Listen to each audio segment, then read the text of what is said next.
అడ్డుకోవడం ఏంటి? నిన్ను ఇమ్మంటే నువ్వు ముండొద్దు, నిన్ను కొడుతున్నావు, మున్ను కడత పొడుస్తున్నావు, ఇంక వదిలించుకుంటావు. ఎవడే వద్దన్నాడు నిన్ను? బుద్ధి జ్ఞానం ఉందా నీకు? మొన్నటనే చెప్పా కదా, నేను ఇచ్చా అన్నావు కదా. ఇప్పుడు మీ యంత్రాంగం ఉంది కదా, ప్రభుత్వం అంటే ఏది యంత్రాంగం? ఏం వాలంటీర్స్ యంత్రాంగమా? వాళ్ళు కూడా వాళ్ళ జీవితాలను నాశనం చేశాడు. 70,000 మందిని రాజీనామాలు చేయించాడు. ఎవడండి నీకు చెప్పడానికి?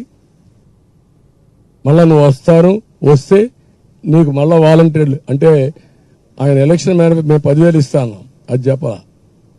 మళ్ళా వస్తాను వాళ్ళందరూ నియమిస్తాడంట. ఎందుకు ఊడిగించేయడానికి?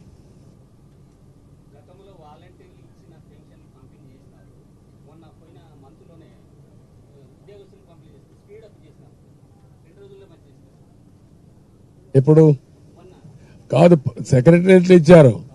ఆ సెక్రటరియట్లో డబ్బులు లేకుండా పెట్టి ఉదయం రమ్మనడం, మధ్యాహ్నం వరకు పెట్టడం, సాయంత్రం రమ్మనడం, మళ్ళా నెక్స్ట్ డే రమ్మనడం. అట్లా 3 రోజులు తిప్పి పాపం వడగాలు వచ్చి కొంతమంది చనిపోయారు.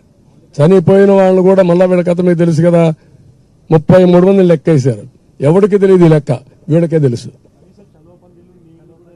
నీళ్లు పెట్టల, మంచి నీళ్లు, కనీసం మజ్జిగ వేరే రాజకీయ పార్టీలు చేశాయి.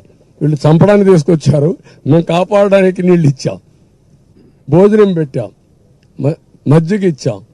అయినా కూడా ఇంత నెంబర్ ఎక్కువ, 65 లక్షల మంది ఇంత దారుణంగా చేయడం ఏంటి?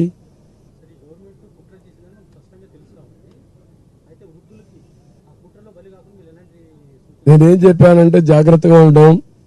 నేను ఏప్రిల్ నుంచే వీళ్ళ ట్రాప్ లో పడకూడదనే ఉద్దేశంతో 4,000 రూపాయలు పెన్షన్ ఏప్రిల్ నుంచి ఇస్తాను. వికలాంగులకు 6,000 రూపాయలు ఇస్తాను. ఎప్పటి నుంచి? ఏప్రిల్ నుంచి. మేము వచ్చే జూన్ 4వ తారీఖున, జూలై నుంచి ఇవ్వాలి. కానీ బకాయిలు కూడా ఇస్తానని చెప్పి చాలా స్పష్టంగా చెప్పావు. నెంబర్ 1. నెంబర్ 2 నువ్వేం చెప్పావు?